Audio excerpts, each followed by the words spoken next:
कमलनाथ जी हैं। और कमलनाथ जी अगर कीचड़ी उनको अच्छी लग रही है आरोपों की, तो मुझे कोई आपत्ति नहीं है। कौन लायक है कौन नालायक है ये तो जनता तय करती है। अब वो खुद सोचें कि लायक कौन है और नालायक कौन है। जो प्रदेश को एक भाव से देखे, जो गरीबों का सम्मान रखे,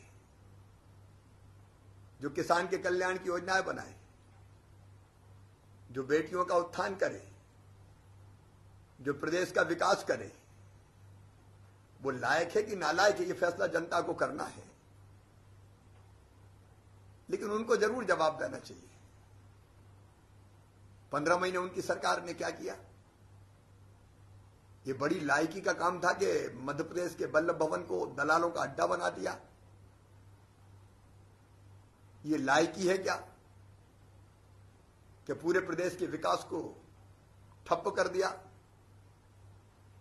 ये लायकी है क्या कि पदों के वहां रेट लगते थे सरकारी? ये लायकी है क्या लूटने के लिए विभाग बांट लिए गए थे? और यह बात केवल शिवराज सिंह चौहान नहीं कह रहा। याद करें कमलनाथ जी, आपकी सरकार के वन मंत्री श्री उमंग सिंगार जी ने क्या कहा था? शराब माफिया कौन, रेत माफिया कौन? क्या सिंगार जी के बयान आपको याद नहीं है? क्या ये भी भूल गए कमलनाथ जी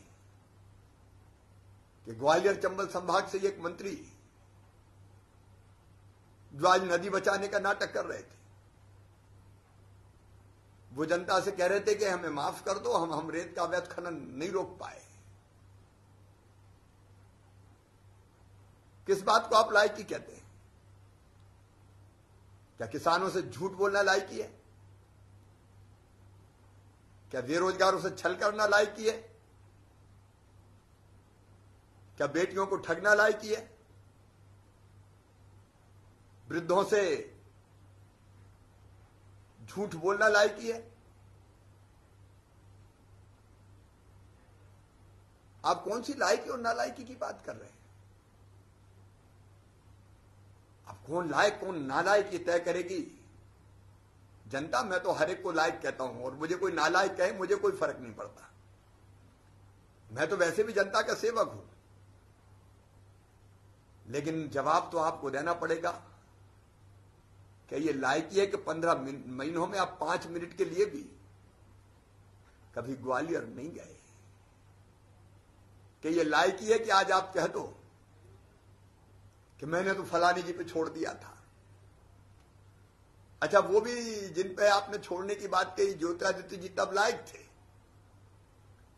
जब चुनाव के लिए उपयोग करना था, और बाद में अब उनके बारे में आप क्या टिप्पणियां कर रहे हैं?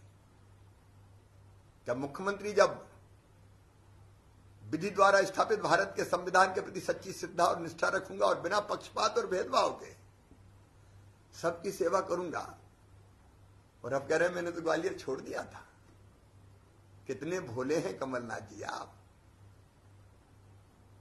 और जनता इस भोलेपन को मान लेगी? बताइए, लायक पूर्व मुख्यमंत्री, जरा योग्य अस्पताल के निर्माण को आपने क्यों रोका?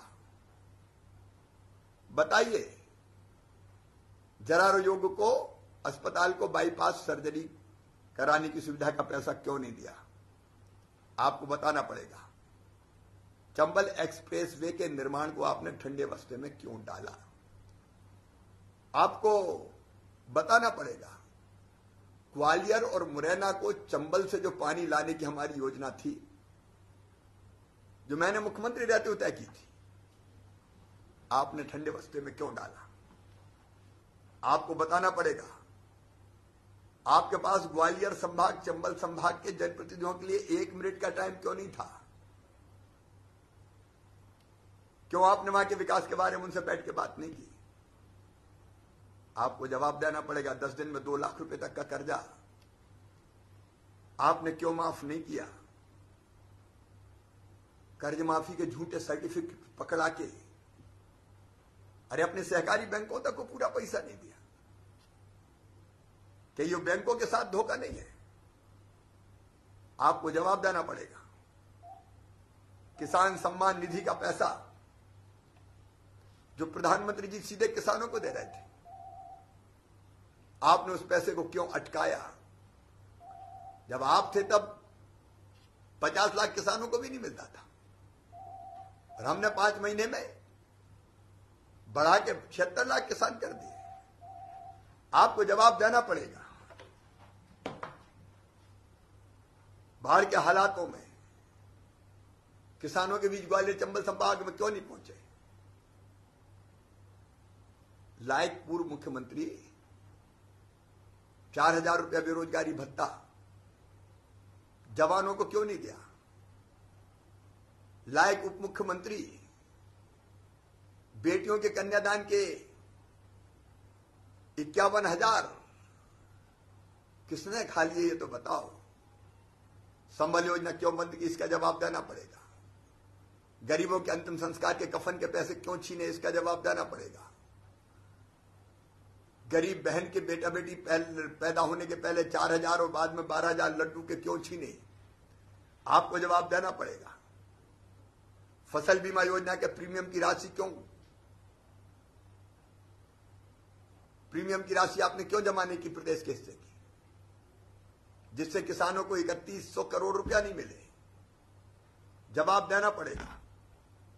लाड़ी लक्ष्मी बेटियों की योजना को क्यों आपने ठंडे बस्ते में डाला? बुजुर्गों की तीर्थ दर्शन यात्रा को आपने क्यों रुकवाया? आवास योजना में और गरीबों को मकान मिल सकते थे, प्रधानमंत्री आवास योजना आपने राज्य अंश क्यों नहीं दिया? गरीबों की सहायता की योजनाएं बंद करके क्या गरीबों के साथ धोखा नहीं किया? आपकी लायकी की कितनी बातें हैं? जवाब के रूप में कहूं, मुझको नालायक कहने वाले पहले इन प्रश्नों का उत्तर दें।